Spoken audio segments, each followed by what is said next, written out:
Alright, hello everyone. So today I wanted to quickly talk a little bit about exception handling and the proper way to do Firebase integration. Now, first I'm going to show you typically what you don't want to do, and then I'm going to show you a better way to do it right. So first thing we do is we create a function sort of the way that we normally would. So we could say fun, what not to do. So as you can see, we have this authentication here. Now this is the Firebase authentication, right? Once you finally get Firebase up and running, you would say auth, then you would go create user with email and password, and then you can just say this is whatever, and then this is whatever at whatever.com. Then we'd want to do is we want to add an on-complete listener. Then we've given a task. Then if we say if it dot is successful. Oh, actually, I realized we want this to return a flow responsive Boolean. We want to do that, and then we're going to use the flow builder callback flow. Now, if you're unfamiliar with this response, that's okay. It's actually something that I've made here. We can check it out right now. It's essentially just a sealed class that represents the one of three states within a network response. So you have loading, then we have success, then we have failure. Right, so let's get back into it. And then, of course, we're using callback flow here. It allows us to use try send. So if it is successful, we would want to try send. We would do a response dot success, and we just have it be true. Else, we'd want to try send. We do response dot failure, and it takes an exception, so we create an exception. We just go we'd say something went wrong. Right, now you'd think, how do we want to do error handling for this, right? And exception handling. Exception handling is thrown, from this create user with email and password. How do we handle it? Well, typically, and what I first tried to do was with the try catch block, right? Then we take everything, we copy it, and we chuck it inside this try here, and then we'd go catch, and then we'd say we just wanted to catch like the generic exception, right? And then when this exceptions, we'd want to materialize the exception. What materializing this exception means is we want to take it from the basic exception and then turn it into something that our program can digest. So for us, that would just be turning it into a response that we can send here. So right, so then we could just say something like, the error was caught. Exception happened, or if this is probably something that we develop, we'd send to the user. So we just say, a problem happened. Right, now, we'd have this code, right? This is in the data layer or the repository layer. Then let's say, let's create code that would collect. Now, typically this collection code is going to be in a view model. So let's just pretend that this is the view model here. We'll actually go start view model. View model, and then we'll move down and we'll go end of view model. So let's just pretend all this code in between these two is part of the view model. So we would go, we actually do need a suspend function, right? Because we're going to be using collect. Collect requires to be called in a suspend function. So we'll just say collect func, right? We do in here, and we say what not to do, and we call dot collect. Now we pass that lambda, and then let's say while we're collecting here, something happens, an exception is thrown while we're collecting, right? Or inside once it's collecting, like we just throw it, right? Throw one to give an easy example. So we just say throw exception, and exception happened while collecting. Right, so, and then how would we want to handle this exception, right? You would think we'd want to handle it the same as this exception. So we do another try catch. We take this, we just do the catch here, and we say, we'll call it exception, right, and then we just do these curly brackets here.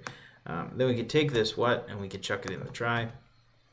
Now, you would think, we can just leave this empty for right now. You would think that when this exception gets thrown, it would get handled inside this catch block, but it actually doesn't happen. Since we have these try catch blocks inside the flow builder, inside the callback flow, if an exception is thrown when collection is happening, like it does here, the exception is actually going to get caught inside this exception, or inside this catch block, which is actually inside the flow. Now, this is a side effect, and it's an unwanted side effect, because what it actually does is it breaks the separation of responsibilities principle, which states, we want our code to essentially not know about each other. And here with this code, our code is very much intertwined and knows about each other. So how do we get rid of this? Well, we can actually do that by just deleting this try-catch block altogether.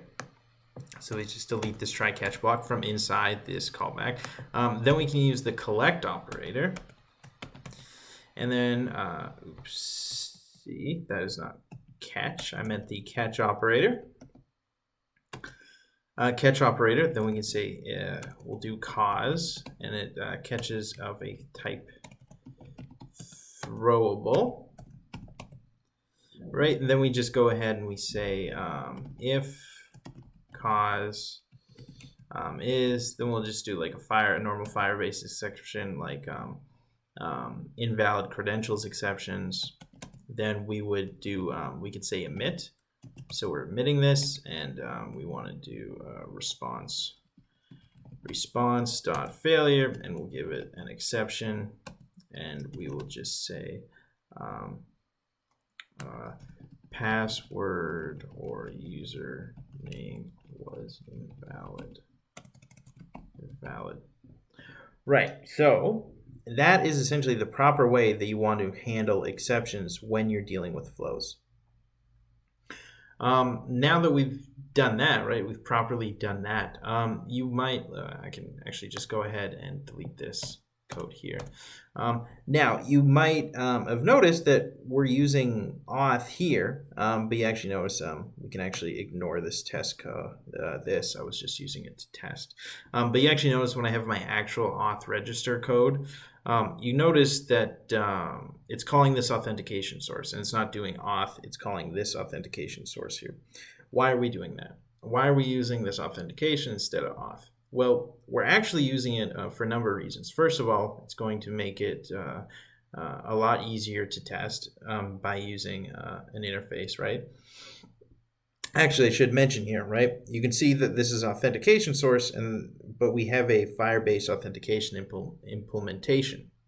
Because what we're actually doing here is we're programming to an interface and not an implementation. Now, essentially what that means is that we have authentication source, which is a literal, oopsie, let me double click that again, which is a literal interface that makes things a lot easier.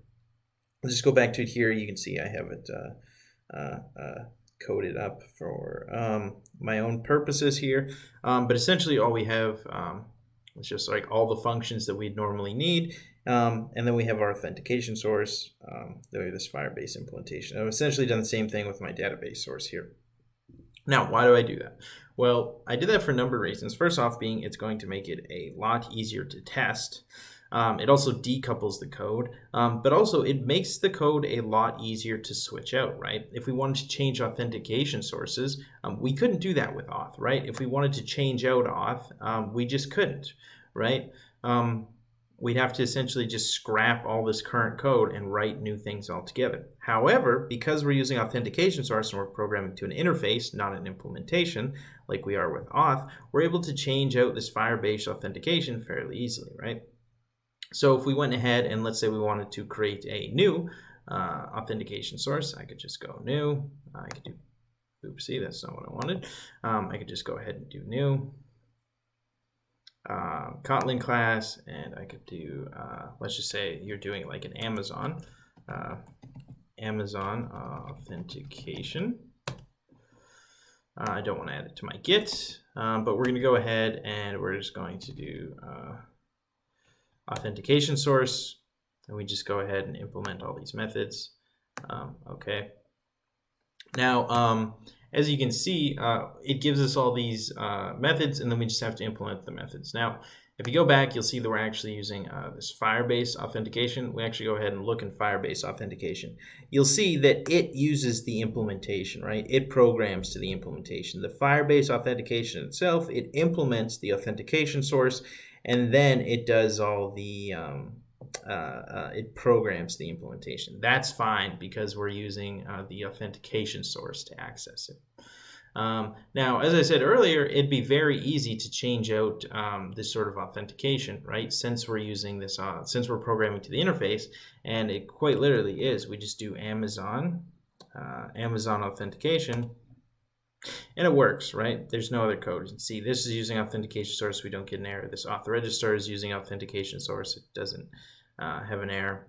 So it makes things a lot easier. Let me just change that back here. Then you'll also notice that I am I'm doing this items here. You can see items. So if we actually just go ahead, we just delete this all together. I'll delete that, what not to do, what not to do. Right. So as you can see, we're doing val items, and we're doing this authentication source, and then we're doing this. We're calling the create username with email and password, which gives us a flow, right? It gives us a flow of response, and then we're returning that response, and then we're calling catch on it. So that's just going to, that's the exact same thing as we did as catch before. We're just calling it on the items there. It allows us to catch any sort of technically any throwable, so it'll be all the exceptions. Then I believe this would also be a good place. If you had any intermediate operators on the flow, you would do it here. Right, then you can see when we catch it, we're materializing the flow, where we, if you get this Firebase authentication weak password, we're then choosing exception with, it says stronger password required, invalid credentials, auth collision, we're saying email already exists, and then finally, if just an exception calls that we don't have, actually, now that I think of it, this would probably be a good case to log to. So if you had any logging, like I'm using Timber, and the way I have Timber set up, Timber dot I think it's E. Yeah, we could actually log the exception here, or I guess the cause. The way I actually have Timber set up is that when it's in production, it'll actually log out to a production server, and then when it's set up to debug mode like it is now, it has it's set up so it only logs to the terminal. Right, but the only reason we're logging here and not say these other ones is because technically, if we're getting an exception here, it's not a Firebase auth collision. It's not one of the exceptions we expected, so it's something we should probably look into. Right, with that being said, if you're trying to integrate Firebase, use the catch to handle exceptions inside of a flow. Do not use try catch box inside of a flow. That's a big no-no. And also don't program to the auth, to the implementation inside the repository layer. You want to make a wrapper class like I have here, this Firebase authentication and this Firebase Firestore authentication, and then you want to access that implementation through a interface. Right, with that being said, thank you, and I will see you in the next one.